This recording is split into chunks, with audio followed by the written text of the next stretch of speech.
Hey Merfolk fans, I'm Joe. Thanks very much for joining me today. If you'd like to support my channel, please check out the link above to my Patreon page. I'm here today with a sideboarding guide for my blue-green Merfolk list, now that Rivals of Ixalan is about to come out on Magic Online this coming Monday. So it's a pretty complicated spreadsheet here, and I think it's going to be a pretty long video. So get comfortable, grab a drink, grab a snack, do what you've got to do. Because I've got to sort of explain my, not just the sideboard itself, but sort of the methodology that I used to develop it, and then obviously the application of it in different matches, different matchups. So let's see. On the left over here, in case you guys need a reference, these are the cards in the main deck of the list that I'm going to be running.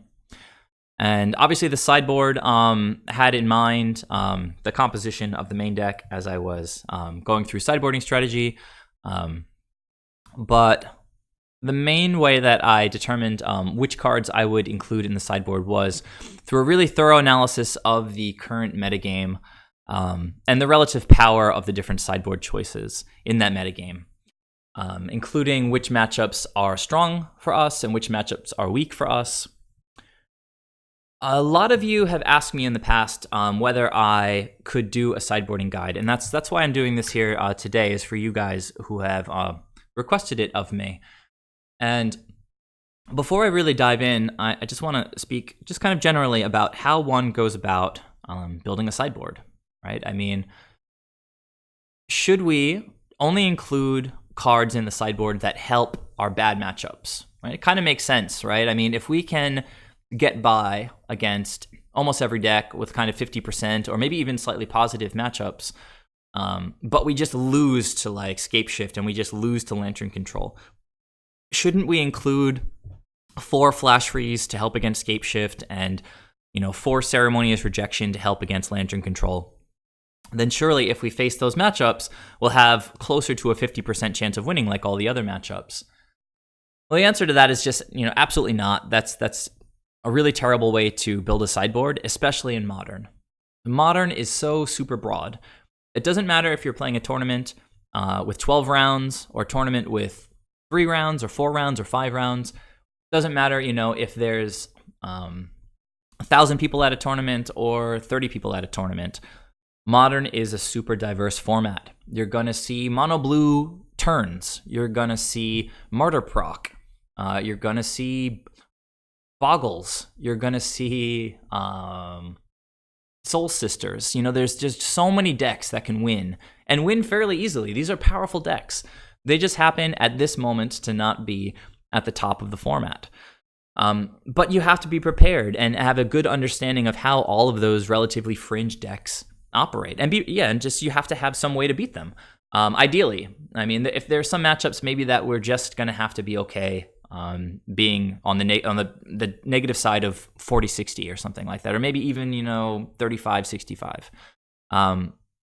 But in short, in conclusion, in the Modern format, you need to be prepared to the best of your ability to face a ton of different types of decks. So which decks should we be most prepared for? Our worst matchups. Obviously, we don't need to throw in that many sideboard cards for our best matchups. But according to the way I look at it, we should be best prepared for the most prominent decks, the most popular decks. So over here, past column M, you can see I've got this dividing line separating sort of the statistics and card lists from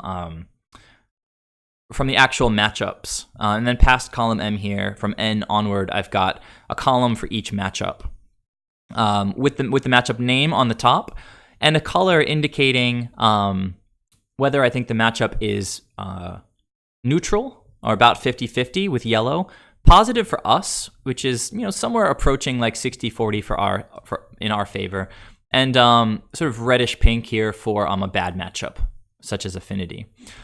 Each matchup is ordered from left to right in its metagame share.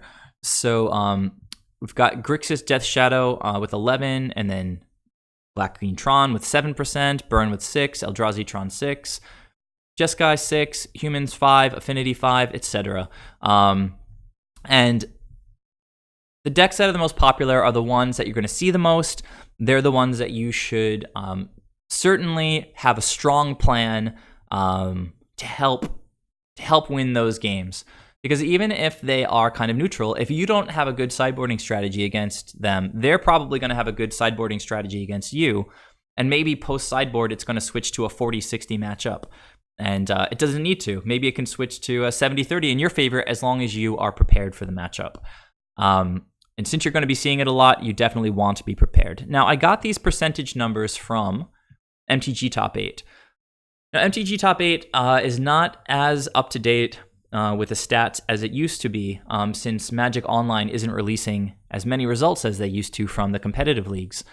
But all of the decks I'm going to be showing you guys today in the sideboarding strategy video, all of the deck lists are from like the last week or so. So MTG Top 8 still has very current results, maybe just not as comprehensive a view of the format as it once had when Magic Online basically released all of the data from all of the competitive leagues. So again, here are those numbers, 11%, Death Shadow, etc. One nice thing is you can see this kind of broad view snapshot. Modern is, according to the categorization that MTG Top 8 uses, 46% aggro, so a very aggressive format, about half the decks could fall under that aggro category. But then you've got 30% control, 25% combo, very, very diverse format. And you can see the format is split between so many different decks. There's only one deck with a percentage above 10 right now. And honestly, it's why I love Modern. I love the diversity. I love the fact that the format rewards people for having a deep understanding and a broad understanding of all of these different decks and how our deck performs against all of those decks. I'm going to take a sip of water. 1 second.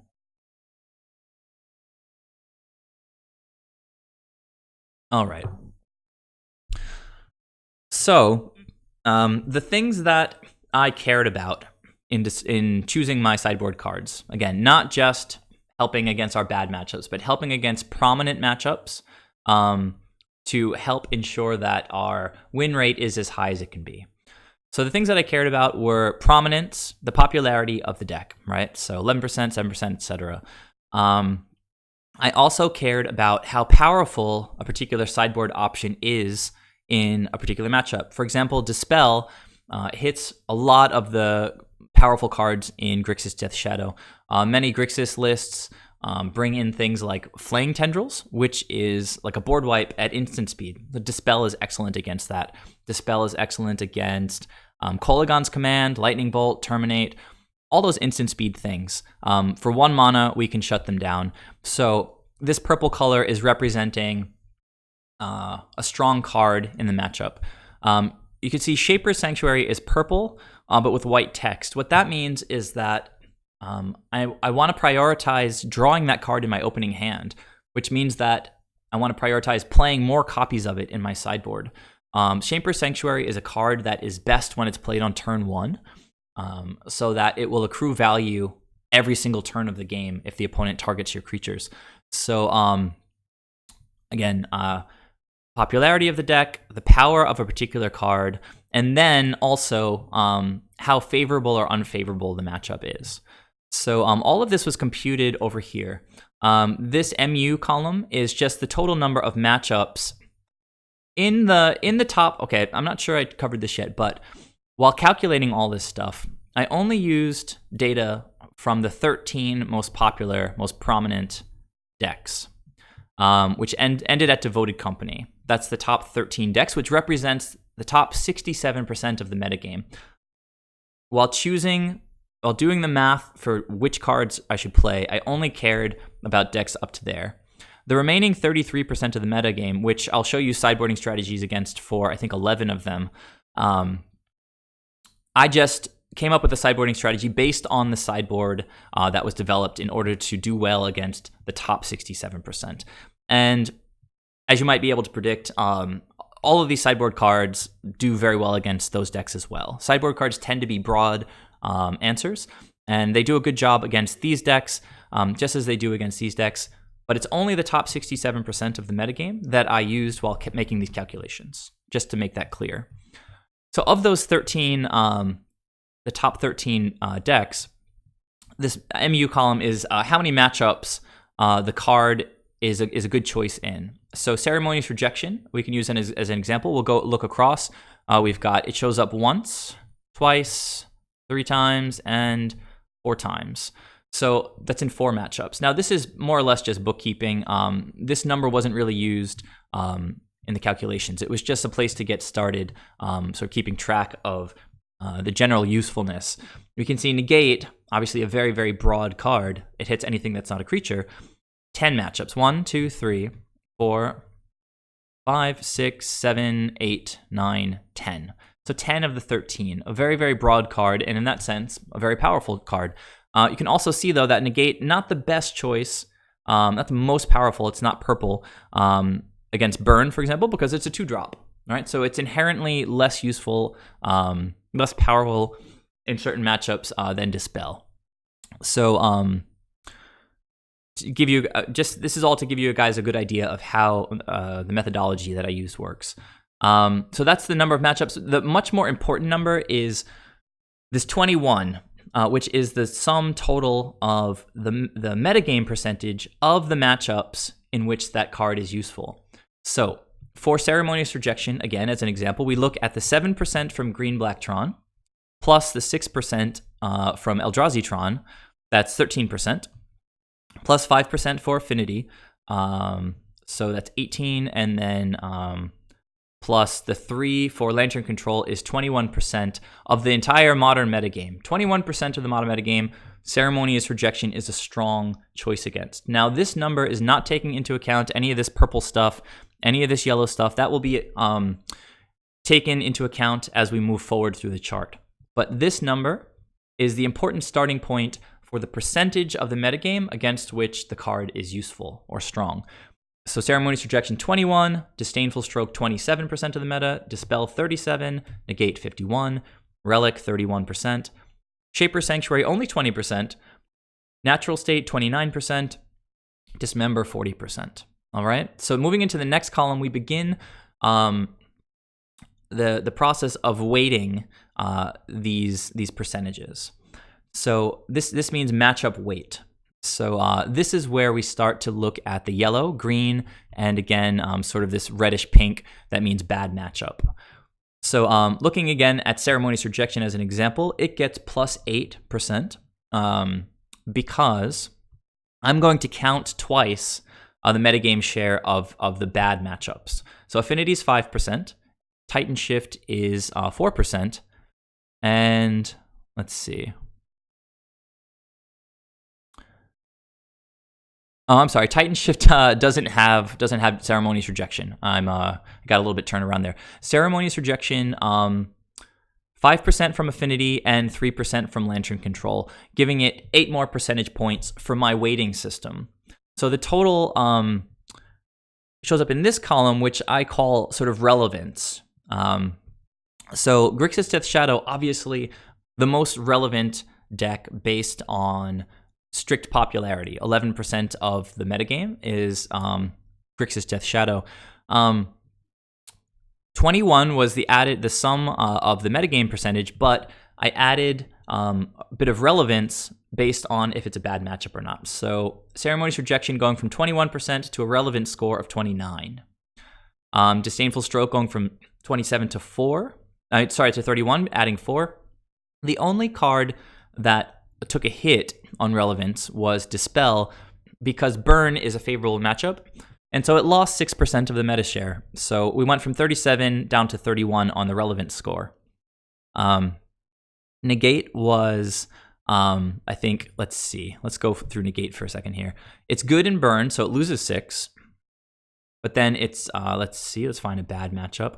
It's good in Titan Shift, so it gains 4. So we're at a net of -2 right now. But then it's also good in Lantern Control, so it gains 3 more. So it ends up at +1 because of the total of bad matchups versus good matchups that the card performs well in. Anyhow, so that's basically how I got to this relevant score. If you have any questions about the particulars, let me know. But I think even if you don't totally get what I'm talking about, I think you get the idea. I'm taking the metagame percentage, weighting it slightly based on how bad the matchup is. Then what I did is I wanted to determine a multiplier to apply to that relevant score based on how many matchups the card is particularly powerful in. So looking at Ceremonious Rejection again, we have it's purple or powerful in Green-Black Tron, Eldrazi Tron, Affinity, and in Lantern Control, against Lantern Control. So that gets a 4 in the power column. And what that's going to mean is I'm going to multiply the relevant score by 1.4, basically adding 40% to the relevant score because the card is particularly powerful. Now, adding that 40% might seem like quite a lot, but I'm applying a consistent sort of multiplier based on power to all of the choices, and you can see in the end they're all getting some kind of boost. But the ones that should get the most boost are the ones that can gain us the most points in any given matchup. So Ceremonious Rejection just hits every card in those decks. Every spell in Green-Black Tron pretty much is colorless. Eldrazi Tron even more colorless. Affinity and Lantern all get wrecked by Ceremonious Rejection. So it gets heavily weighted according to its power as a card in these prominent matchups. Let's see. The highest power rating went to Dispel, where it was strong in Grixis Death Shadow, against Burn, against Jeskai, let's see, against Blue-White Control, and against Devoted Company. Now, it's good against Titan Shift because it hits Summoner's Pact, and it hits Lightning Bolt, but there's a ton of creatures and sorceries that we can't hit with Dispel in that matchup. Same thing with Storm. Past in Flames isn't an instant, so Dispel might not do a lot. It does work. It counters Monomorphose, it counters Gifts Ungiven, but Negate is better in the matchup, so this is not purple in this instance. So you can see that Dispel got a power multiplier of 5. This column is whether we want it early or not. And I mentioned that earlier with Shaper's Sanctuary. There are a couple other cards that we want to see early, basically Relic against Dredge. Ceremonious Rejection, we want to see it early against Lantern Control because they start milling our deck with Lantern of Insight and Codex Shredder. So if they see a Ceremonious Rejection on the top of the deck, they can mill it away. So we really want it in our hand early. So it gets a 1 multiplier from one matchup where Ceremonious Rejection, we want it in our hand early. Shaper's Sanctuary 3 because, again, it's most powerful when we have it early. It can just win a game if it gets out on turn 1 unanswered. Natural State, we also want against Lantern Control really early. Again, I'll just scroll over to Lantern Control here. We really want all of these answers early against Lantern Control, ideally in the opening hand so that they don't get milled away. And then Dismember in 2, we want to be able on turn 2 to deal with a Devoted Druid, get him off the board as soon as possible. And also against Storm, we really want to be able to kill Baral or Goblin Electromancer before their combo gets off the ground. So I added the power multiplier and the early multiplier to get a total multiplier to affect the relevant score. So Ceremonious Rejection, a total multiplier of 1.5, and we can just sort of look down the list. We have 1.5, 1.4, 5, 4, 4, 6, 3, and 4. So multiplied those together and got a total relevant score. And you can see a lot of these are very, very similar, actually, right around mid-40s. One card came way out ahead of the others, which was Negate at 72.8. Natural State, a little bit higher than some of the others. Let's see, because it got a big +8 from our matchup weighting. You know, Affinity is a bad matchup, and Lantern are bad matchups, and that card helps a lot in those. So it went up from 29 all the way up to 37, and you can see 37 is one of the higher relevant scores.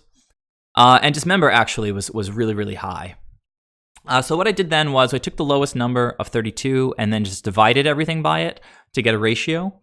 You can see 32, of course, goes down to 1. But then 43 divided by 32, 1.36. You can see all these numbers in the 1s. Negate gets up to the 2s. Dismember approaches the 2s. And then basically I just rounded those all off.